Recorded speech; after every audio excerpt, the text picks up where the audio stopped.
Hello, this is Professor Baswai. Today we are going to learn how to factor trinomials using standard factoring procedures. These are the formulas you probably will need to memorize. And let's go. The standard trinomials, the ones that I call standard trinomials, are the trinomials that have a square in the first term and the last term. And then in the middle, you have a two-term, number 2, multiplying the first and last term. So if you have first square, last square, in the middle you have 2 times first and last, 2 times first and last. With the minus sign, you're going to end up with a negative. With the plus sign, you're going to end up with a positive. So let's write this with ABs. If you have a squared plus 2ab plus b squared, that's going to factor as a plus b squared. So square of the sum. And if you have a squared minus 2ab plus b squared, this is going to be the square of the difference. So these are the two formulas that you need to memorize. Okay, now that you memorized that was quick. So let's look at them. Here are 2 examples. The first one is squared. The last one, well, guess what? This is also squared. 1 is the same as 1 squared. And what am I missing? I'm supposed to have a 1 in there. So 2 times 1 times x. Okay, that's easy enough. So the first one squared is x and plus plus. And what is the second one? This one is simply the 1. You see that b is 1. So x squared plus 2x plus 1 is the square of x plus 1. That's easy enough. So let's look at the next one. This one is squared, and this one, well, that one is also squared. 9 is the square of 3. Do you see it? Well, how about the middle term? The middle term is supposed to be 2 times first and last. First is x, and last is what? 3. Guess what? This is also 6. 2 times 3 is 6. Okay, that looks like it works. So how does this work? It's the plus square. So what's the first term? X. What's the last term? 3. Okay, you can check both of these guys by foiling back. Let me do the check phase. So let me do the x plus 1 squared. That is the same as x plus 1 times x plus 1. Watch. The first one is x squared. The next one is x. Next, I'm foiling. You learned this in the polynomial chapter, plus 1. And these 2 terms is 2x. They are like terms. And the last one is 1. It seems to work. So it looks like you can do the same thing with the next one. Okay, let's look at that one. So I put the formula down. So this is a little bit harder, this problem. The first one is supposed to be something squared. And last one is supposed to be something else squared. Okay, so let's look at that. And make sure that these are all pluses for this formula to work. The first one is the square of 3x. And the last one is the square of 4y. Okay, in the middle, what I'm supposed to have? 2 times first and last. First and last. Let's see if that works. First one is 3x, and last one is 4y.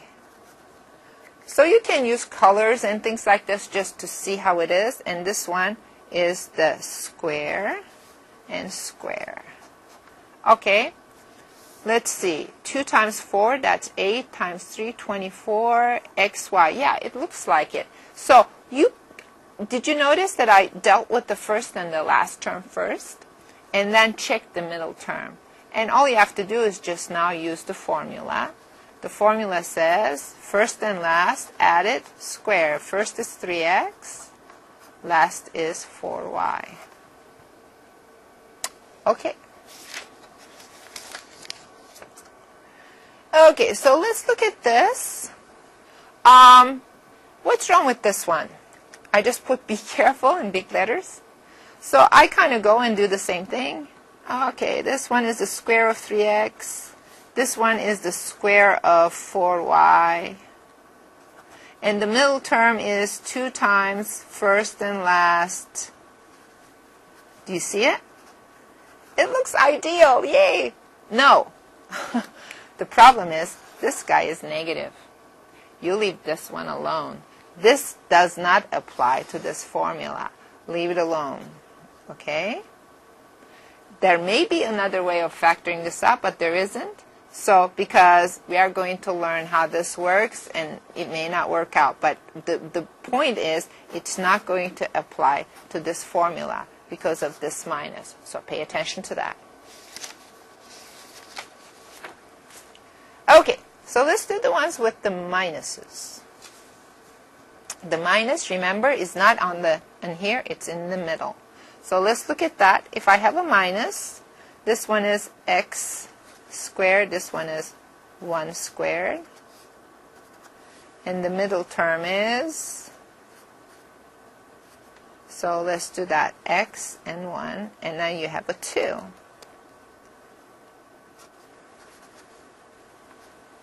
Okay, how's that work? That's going to be the first term, last term, and with the negative. You can always check. So let's look at that x minus 1, x minus 1. Let's FOIL. X squared minus x, minus minus plus 1, which is x squared minus 2x plus 1. That seems to work. Let's do this one. Okay? So, this one is the square of x, and this one is the square of 4. What will be in the middle? First and last. Let's see if that works. The first is x, last is 4. Okay, 2 times 4, 8x. It seems to work. Okay, so how does this factor? It's going to be minus, because of that minus, first and last. And you can always check that by foiling. Okay, what happens? These are a little bit harder examples.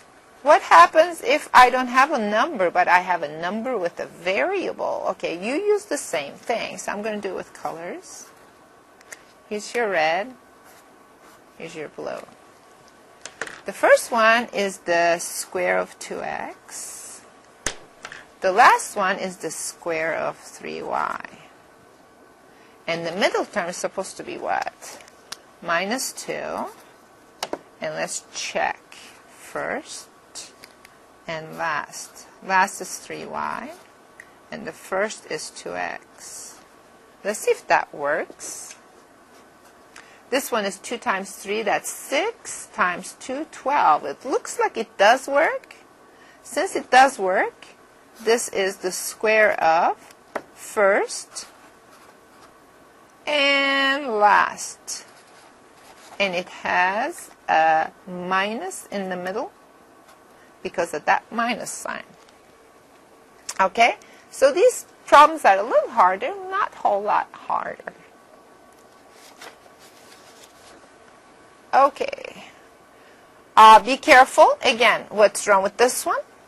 This one has a negative here, even though it looks like this is the square of 2x, and this is the square of 3y. And the middle looks like 2 times first and last. The problem is this has a negative here. So you cannot apply this formula because this formula has a plus in there. So be careful with that. All right. So this is the end of factoring standard trinomials and putting them into square of a sum or square of a difference.